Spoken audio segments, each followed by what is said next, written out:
We're in it. We're in the holiday season. So in today's episode, I'll show you what you need to be doing with your money.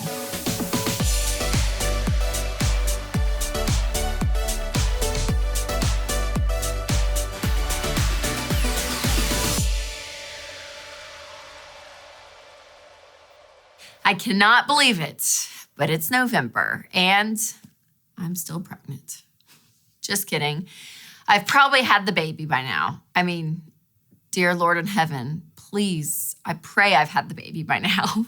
And I'm out on maternity leave. But while I'm out, I wanted to shoot a few episodes so that you guys still had some fresh new ways for you to save money. And it's really important, especially this episode, because it's dealing with the holidays. Yes, the holidays.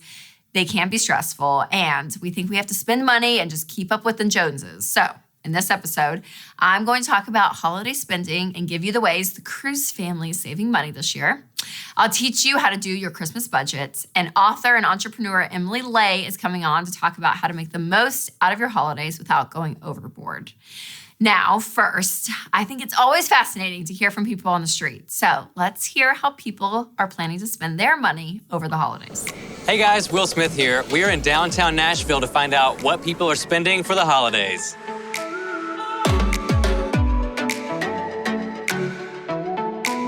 How much will you be spending for Christmas this year? I'm trying to keep it under $500. Probably about $1,000 or so. Probably around $300-400. $1,400 to $1,500. $2,500? Around like $500 to $1,000. It's really dependent on how well I'm sitting financially at the time. Will any of your Christmas shopping be done with credit cards? Yes, some of it will be. The shopping will be on credit cards. No, we try to stay away from that. Probably so. We just put everything on a credit card and then pay it in full every month. No, I'm gonna try not to. Do you think most Americans will go into debt around the holiday season? I think that's pretty typical, yes. Yes, I do.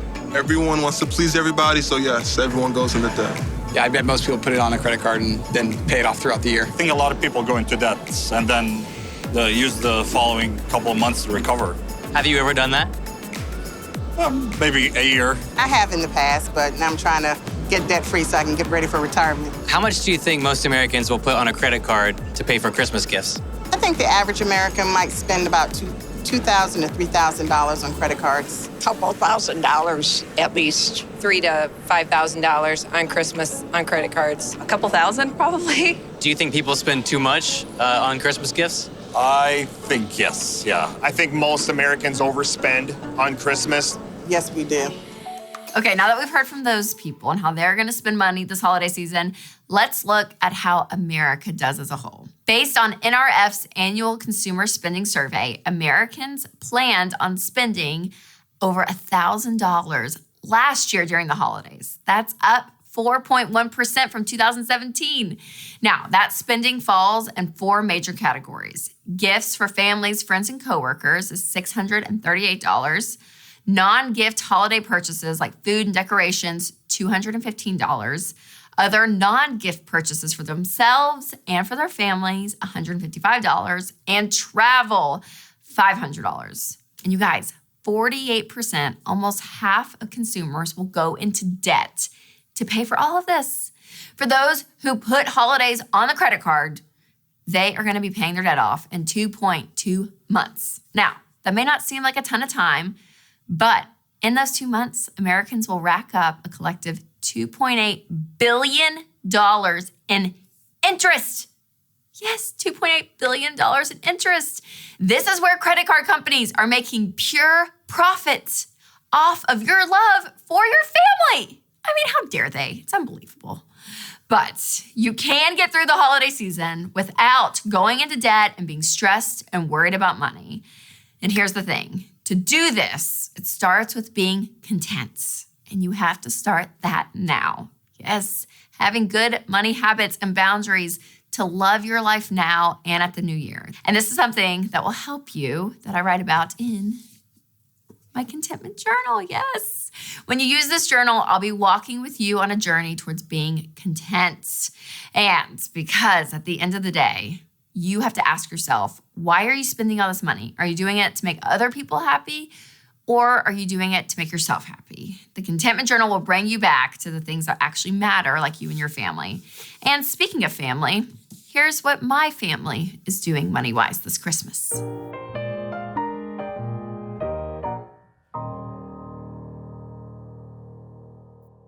The Cruzes are scaling back.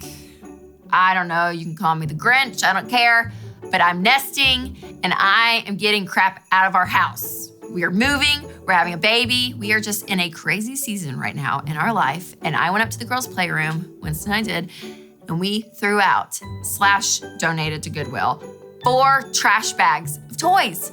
4. I mean, this is like toys they got from like fast food restaurants to stuff that they never play with, to stuff that I'm like, you know what, you just don't need this.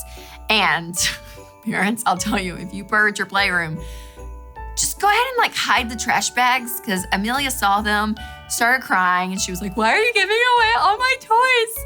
So I had a moment with her to tell her, you don't need all this stuff. You have too much stuff. And it's mommy and daddy's fault because we allowed all the plastic crap in the house. And number 2, there are other little girls around the world that do not have these kind of things. And so we are going to give some of these toys away. It was a little good giving conversation, but basically I just wanted the stuff out. And I just thought, you know, they are just so happy with the minimal toys that they have, and they actually play with them. And that's it. That's all they need. They don't need a ton of stuff. So for Christmas, Winston and I were like, maybe 2 gifts each if they're lucky, but we're done. And then the grandparents are also the blessing / problem to all the plastic crap entering the house. So we had to tell our parents, hey, don't buy them a bunch of stuff. Like if you buy them something, like let's get a gift card where we can actually like get them clothes or get them new bedding, like get them stuff that they can use, because we're done. We're done. So we are embracing the word no this holiday season for ourselves too, by the way, but also for the girls. Like, And I say girls, there'll be a little boy here this Christmas, but he has no idea what's going on. He'll be like 3 months old, so it's fine.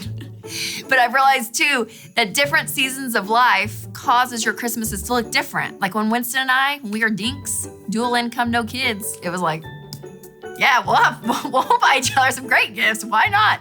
But now with 3 kids, we're like, no. Things change. Your priorities change, and that's okay. Your Christmases are going to look different, and that is fine.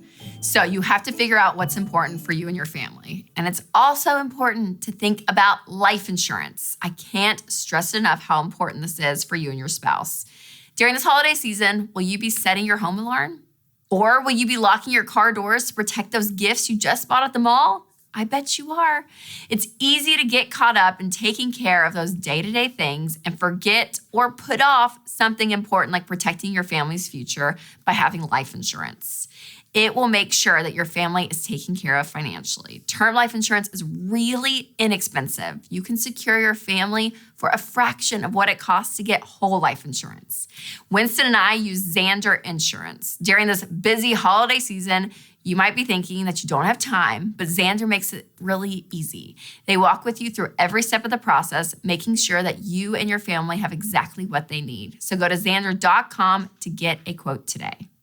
All right, coming up next, I'm bringing on my friend Emily Ley, who just released a new book all about how to do more with less.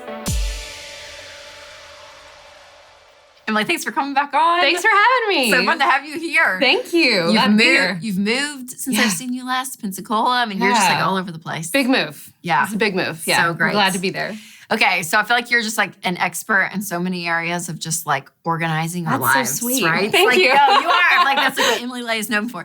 Yeah. Okay, so during this holiday season, I feel like a lot of people get very overwhelmed. Mm-hmm. And in your story, personally, you kind of hit this breaking point, this wall. Yeah. And I just want to know a little bit about that because it caused you to write your new book, which we'll talk about in a second. It did. And, you know, I think a lot of times the holidays can be a catalyst for burnout where we overcommit, we do so many things, we pack our schedules, we often feel like we're missing out if we're not doing everything.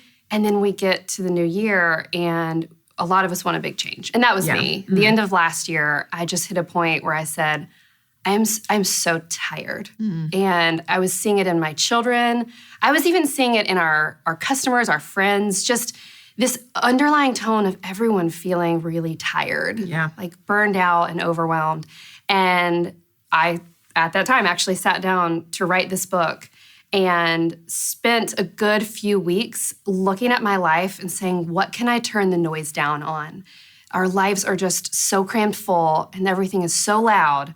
And I just decided to look at things and say, what can I have less of to live a life that's more? Yeah, you know? so good, so good. And so obviously the book, it's on sale now, which is amazing. So where can people pick up the book? Everywhere books are sold. Okay. Everywhere. Guys, make sure to check this out. And you hit on so many topics just in life. Yeah. But you focus a lot on technology and social media, which I think is so fascinating. Okay, so with technology, you turn down the noise of that specifically. Okay, so give us some tips, some things that you've done in that area that's helped you. Well, I started to realize that when I got off of social media, I got off of social media for 30 days to write this book. And when I got off of it, I started to realize that social media and technology weren't necessarily my problem. My problem was my habit of going to it and saying, I'm either bored or I'm really busy and need a break. Entertain me. Like, let me see something new, something new, something new. And that constant need for that noise, it wasn't healthy for me. And I don't think it's healthy for a lot of people. And so I just started doing some really tactical things like turning off every notification on your phone. Did you know you can do that? Like you don't have to be alerted at all. I've had this conversation with so many people that are like, I've never thought of it. And I hadn't either. So funny. Can I tell you, like, I even like updated my weather app. Yes. This is such a silly example. Yeah. And it automatically turned on the notification and it literally like would notify me like, it's about to rain. All the time. And it's just like, and I was like, oh my gosh, I have got to turn this off. But it's like anything will notify you. Yeah. Yes. So I turned all the notifications off. I started looking at noise in our home, like, you know, do we constantly have the TV running in the background? Or, you know, when we're in the cars, there's just like loud music when people are trying to talk. And just looking at all of life and saying, how can we just like hit the brakes and turn down the noise a little bit so that we can really enjoy the good stuff? Because we miss it when there's so much else going on. Yes. In modern life, right? Totally. So with technology, like I want to know your life after you've done these things. Because I hear this and I'm like, oh, that's so good. Like if I implemented this in my life, like what does it feel like? Like do you feel like, is there freedom? Like do you feel this weight almost lifted off? I feel like there's so much freedom in it when we say, I'm going to pump the brakes and like take inventory and look around at everything being too loud, too busy, too fast-paced, too much.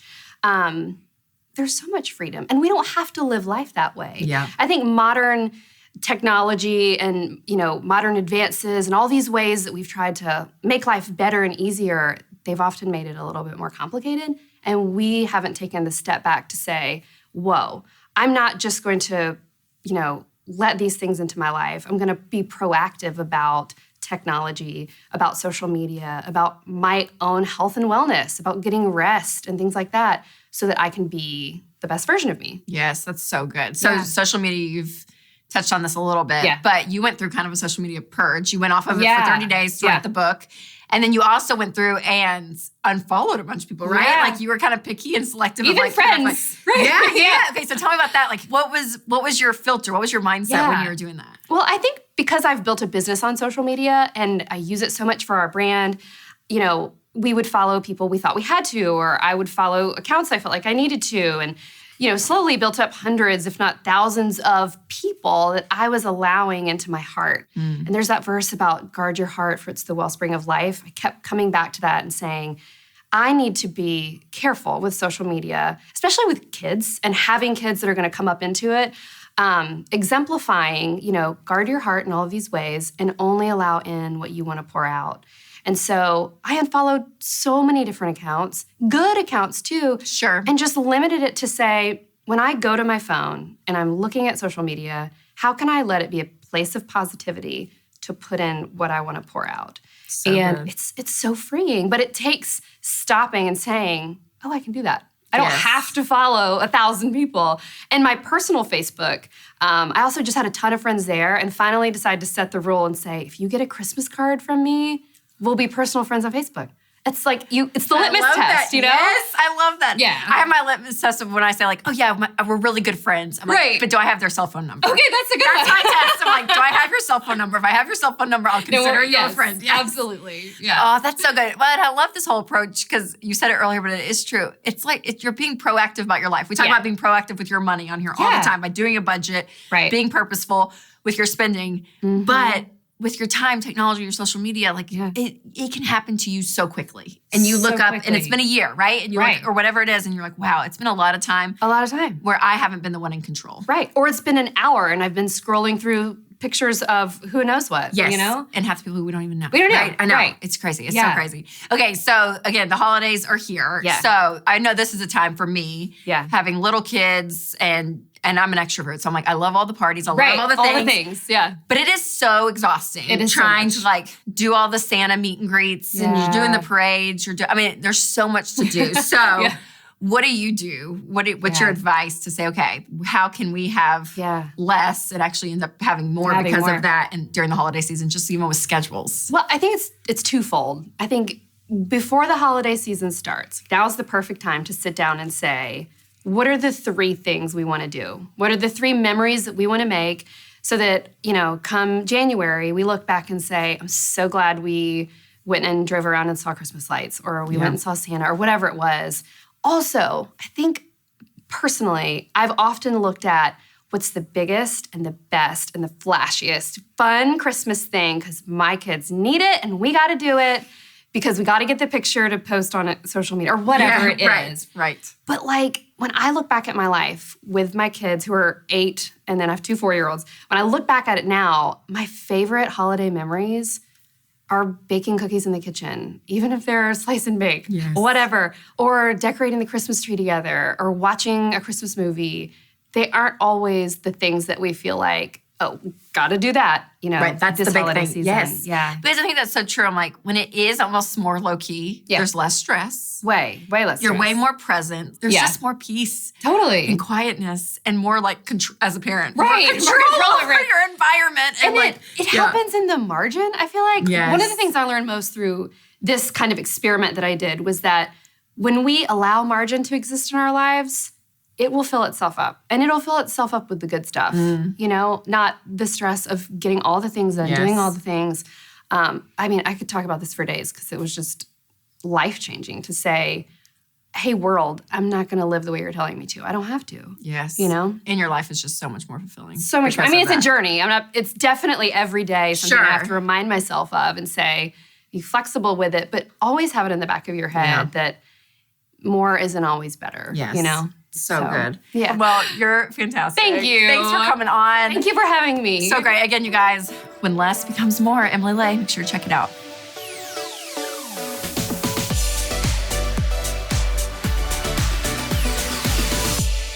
Oh, wasn't Emily great? I just loved chatting with her. Now, one of the most important parts of the holidays for you is having a Christmas budget. Yes, it's November, so if you haven't started one, do it today.